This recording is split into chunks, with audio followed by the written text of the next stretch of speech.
अब कोटा और सीकर जाने की जरूरत नहीं। पिछले 30 साल के श्रेष्ठ अनुभव से लाखों डॉक्टर और इंजीनियर बनाने के बाद कोटा का प्रसिद्ध कोचिंग संस्थान अब महेंद्रगढ़ में भी केवल लिमिटेड सीट के साथ। अधिक जानकारी के लिए अभी स्क्रीन पर दिए गए नंबर पर कॉल करें। नमस्कार। भारतीय जनता पार्टी के वरिष्ठ कार्यकर्ता भी है, नेता भी है, काफी समय से पार्टी से जुड़े हुए भी हैं और हाल ही में एक ऐसा प्रकरण चर्चा में आया जिसने मीडिया से जुड़े हुए जो क्षेत्र के लोग हैं उनको शर्मसार करके रख दिया। जी हाँ, बिल्कुल हम बात कर रहे हैं 2 दिन पहले घटी घटना की। जो अंजना ओम कश्यप जो कि आज तक की एंकर है, उनके साथ एक ऐसी घटना घटी जिसने न सिर्फ हरियाणा महेंद्रगढ़ बल्कि पूरे भारत की मीडिया को शर्मसार करके रख दिया। हालांकि पार्टी विशेष के लोगों पर आरोप भी लगे हैं। इसके बारे में हम जानना चाहेंगे पार्टी के जो वरिष्ठ लोग कार्यकर्ता है, नेता है, उनसे कि किस तरह से देखते हैं, क्या कहेंगे और असल में इसके लिए जिम्मेदार कौन, किसकी जिम्मेदारी तय होती है। आखिर लोकतंत्र के चौथे स्तंभ का की जो बेइज्जती है वो करने का आखिर लाइसेंस इनको दिया तो दिया किसने। चलिए सबसे पहले जुड़ते हैं, दीवान जी से बातचीत करेंगे और इस सारे घटनाक्रम से पर्दार्पण करेंगे, पर्दा उठाएंगे इस सारे घटनाक्रम का। दीवान जी नमस्कार। नमस्कार जी। देखिए, जिस तरह से देखा जाए तो लोकतंत्र चौथा स्तंभ है और एक इज्जतदार स्तंभ है। एक ऐसी घटना हुई जिसने पूरी मीडिया को शर्मसार करके रख दिया। क्या मानते हैं, कौन है वो लोग जिन्होंने मीडिया को शर्मसार किया? मैंने कई आपके द्वारा उनकी वीडियो देखी हैं जी। कांग्रेस पार्टी जिंदाबाद जी, राव दान सिंह जिंदाबाद, ऐसे नारे हमें सुनाई दिए वहां जी, आपके माध्यम से भी और वहां लोग मौजूद थे उनके माध्यम से भी। तो आप समझ सकते हैं कि वो कौन लोग थे। एक इतनी बड़ी एंकर हमारे महेंद्रगढ़ में आई थी और महिला थी। जो भद्दा प्रदर्शन कांग्रेस के लोगों ने वहां किया है वो बड़ा शर्मसार करने वाला प्रदर्शन था। जिस समय अंजना कश्यप जी वापस जा रही थी, मैंने वो वीडियो देखी है, आप भी देख सकते हैं और लोगों ने भी देखी होगी। इतने गंदे गंदे इशारे कर रहे थे। इनको ये शर्म नहीं कि एक महिला है, हुई हुई गोदी मुड़िया, गोदी मोड़िया, गोदी मीडिया, आप सबने सुना है। ये किसी से छुपा नहीं। कांग्रेस के लोग थे, सरेआम लोगों ने देखा है। पहले भी यहाँ ऐसे कार्यक्रम होते रहे हैं जो इनकी मंशा रहती है कि किसी एंकर का कार्यक्रम यहाँ नहीं होने देंगे।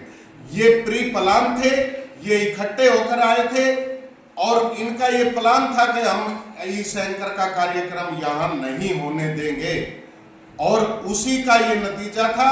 उनको एक शब्द नहीं बोलने दिया क्योंकि इनके पास कुछ है नहीं।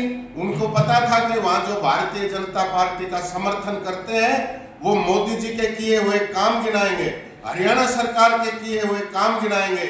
इसी कारण से उन्होंने इस कार्यक्रम को नहीं होने दिया। पीछे भी हैप्पी स्कूल में एक ऐसा ही कार्यक्रम हुआ था, अंगूरी देवी धर्मशाला में ऐसा कार्यक्रम हुआ था। कांग्रेस के लोगों ने ऐसा ही प्रदर्शन वहां भी किया था। इनकी मंशा ठीक नहीं है। देखिए, एक पत्रकार संघ जो है पूरी इंडिया का संघ है और इसमें जो एक पत्रकार के साथ हुआ है, ये हमें उम्मीद थी कि कोई ना कोई एक्शन एक पत्रकार संघ इनके ऊपर लेगा। हरियाणा स्टेट का लेगा, महेंद्रगढ़ जिले का लेगा, इंडिया का लेगा, मगर अभी तक हमारे सामने कोई ऐसी न्यूज नहीं आई है। ना हमने अखबार में पढ़ा है, ना टीवी के माध्यम से हमने देखा है। हो सकता है कोई आई हो या हमारी नजरों से छिप गई हो, मगर मैंने ऐसी खबर कोई नहीं देखी है। और मुझे पत्रकार संघ का अपना संघ है, वो खुद उनको देखना चाहिए कि इस पे वो क्या एक्शन ले। ये उनका व्यक्तिगत मामला है पत्रकार संघ का, इसमें मैं ज्यादा कुछ नहीं कहूँगा। भाई साहब हमारे साथ मौजूद है। इस सारे घटनाक्रम के बारे में हमने दीवान जी से बातचीत की और जिस तरह से निंदा की गई है, सिर्फ दीवान जी ही नहीं, दीवान जी एक पॉलिटिकल रूप से निंदा कर सकते हैं, किसी पार्टी का क्रिटिसाइज कर सकते हैं, लेकिन इस चीज़ की हम भी घोर निंदा करते हैं क्योंकि हम भी इसी फील्ड से जुड़े हुए हैं।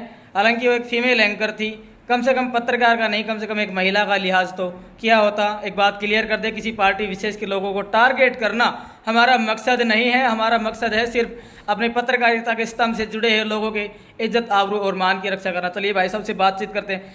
भाई साहब, एक राजनेता का विरोध हमने आज तक होते हुए देखा था, लेकिन एक ऐसी घटना महेंद्रगढ़ में सामने आई जिसने पूरे पत्रकारों को शर्मसार करके रख दिया। बावजूद इसके जिस पार्टी पर आरोप लग रहे हैं, ना तो उनके जो नेता है उनकी तरफ से कोई बयान आया है। आप इसको किस नज़रिए से देखते हैं? संजय भाई, मैं वहाँ खुद मौजूद था प्रोग्राम में, और हम जब पहुँचे तो वहाँ कम से कम हमारे 20-25 कार्यकर्ता बीजेपी के थे, खड़े थे, और उसके बाद में कम से कम 150-200 का झुंड एकदम से वहाँ पे आया। हमारी प्रदेश कार्य समिति में महिला मोर्चा की सचिव हैं श्रीमती अर्चना ठाकुर, वो भी वहाँ आई थी। उनके वहाँ आने के बाद में जब वो कुर्सी पे वहाँ पर आकर बैठी तो उनके कुछ लोग थे जो बदमाश टाइप के, उन्होंने ऐसे कमेंट्स किए उस लड़की पे कि बड़े शर्मसार थे। हम सुनने से भी बड़े मतलब हमारे को बहुत गलत लग रहा था, लेकिन हम लड़ाई झगड़ा नहीं करना चाहते थे। उन्होंने तो पूरा वो मतलब बढ़ाया हुआ था कि भाई हम लड़ाई झगड़ा करें, पूरी प्रॉब्लम ना हो और बुरी हालत हो जाए इनकी, मतलब ऐसा कुछ उन लोगों ने किया। और उस लड़की ने बाद में मेरे को बताया, प्रोग्राम खत्म होने के बाद, प्रोग्राम तो हुआ ही नहीं, वो तो बीच में चली गई थी छोड़ के प्रोग्राम। तो उन्होंने मेरे को बताया कि भैया मैं जब वहाँ से आई पाली से तो रामविलास शर्मा जी कोठी की तरफ जब मुड़ने लगी तो 2 गाड़ियाँ साइड में, एक गाड़ी इधर साइड में, गाड़ी इधर, एक पीछे, और उन्होंने मेरे को निकलने नहीं दिया गाड़ी में से। जब मैंने साइड से निकालनी चाहती उन्होंने मेरी गाड़ी को मतलब टक्कर मारी, और उनकी गाड़ी के निशान है अभी। तो क्या कहेंगे, एक बात अगर विशेष नोट करने लायक इसमें यह भी है कि किसी भी लैंडिंग से पहले 9 विभागों की परमिशन ली जाती है। तो क्या जो प्रशासन है उसको भी हम तो कटघरे में खड़ा करना चाहेंगे, क्योंकि जिस तरह से पुलिस के जो कर्मचारी थे, अधिकारी थे, मुख बनकर तमाशा देख रहे थे और लोकतंत्र के चौथे स्तंभ की बेइज्जती हो रही थी। क्या कुछ मांग करते हैं? पुलिस का तो संजय भाई देखो ऐसा है कि पुलिस के 4 कर्मचारी वहाँ थे जी, मेरी उनसे बात भी हुई थी जी। मैं कहा यहाँ हालात खराब होंगे, आप कुछ और कर्मचारी अगर बुला लें तो ठीक रहेगा, अन्यथा यहाँ माहौल बिगड़ेगा, मुझे ऐसा महसूस हो रहा है।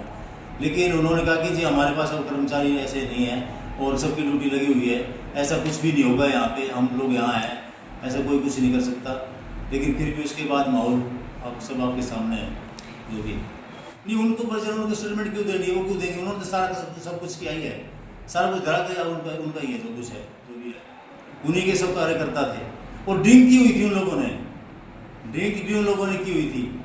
एक तो ऐसा था बिल्कुल, मतलब मैंने ऐसा देख एक बुजुर्ग आदमी जो उस लड़की से बहस कर रहा है अर्चना ठाकुर से, मैंने उनको कहा अंकल आप कम से कम आप तो समझदार हो, इतने बुजुर्ग हो, हमारे बाप के समान हो, लेकिन आप इस लड़की से उलझ रहे हो, ये तो ठीक बात नहीं है, गलत है। या के लिए थोड़ी ना कोई आप इतने हो। और एक कार्यकर्ता ने तो यहाँ तक बोला था, हमारे पदाधिकारी है मंडल में सुरेश गोस्वामी, उसको एक कार्यकर्ता कांग्रेस के ने ऐसा बोला कि अगर तुम लोग मान जाओगे हमें हथियार उठाने पड़ेंगे। उससे बहुत भारी बहस हुई, अमित मिश्रा ने और सब लोगों ने बड़ी उससे कहा सुनी हुई लोगों से, फिर उन्होंने माफी मांगी, विकल्प बोल दिया, इसने कोई बात नहीं, माफी चाहते हैं। राजनीति करें, साफ सुथरी राजनीति करें, लेकिन किसी के बाप की बपोती नहीं है। मीडिया किसी को लाइसेंस नहीं मिल जाता लोकतंत्र के चौथे स्तंभ का अपमान करने का। तो इसकी हम भी घोर और कड़े शब्दों में निंदा करते हैं और एक्सपेक्टेशन तो करते ही हैं कि जिन कार्यकर्ताओं के द्वारा या फिर जिस पार्टी पर आरोप लगे हैं उनके नेता भी अपना कुछ ना कुछ स्पष्टीकरण जरूर देंगे। अब देखने वाली बात ये होगी कि क्या थोड़ी सी इंसानियत, क्या थोड़ी सी शर्म, क्या मीडिया के लिए थोड़ा सा सम्मान इन लोगों की नज़रों में बचा है। आप देखते रहें इंडिया दैनिक न्यूज़, और हमारे जो खास मेहमान है वो हमारे साथ मौजूद रहे, बातचीत की। फिर भी हम इसकी घोर निंदा करते हैं, लेकिन कहीं ना कहीं प्रशासन की कार्य प्रणाली पर भी सवालिया निशान खड़ा हो रहा है। प्रशासन की जो कार्य प्रणाली है वो भी कटघरे में खड़ी है। आखिर क्या सो रहा था प्रशासन? जब सर प्रशासन की आंखों के आगे सब कुछ हो रहा था तो क्यों प्रशासन के द्वारा अभी तक कार्रवाई नहीं की गई? कहीं ना कहीं सवालिया निशान तो खड़े होते ही हैं, जवाबदेही तो बनती है, सुनिश्चित करना पड़ेगा और जवाब तो देना ही पड़ेगा।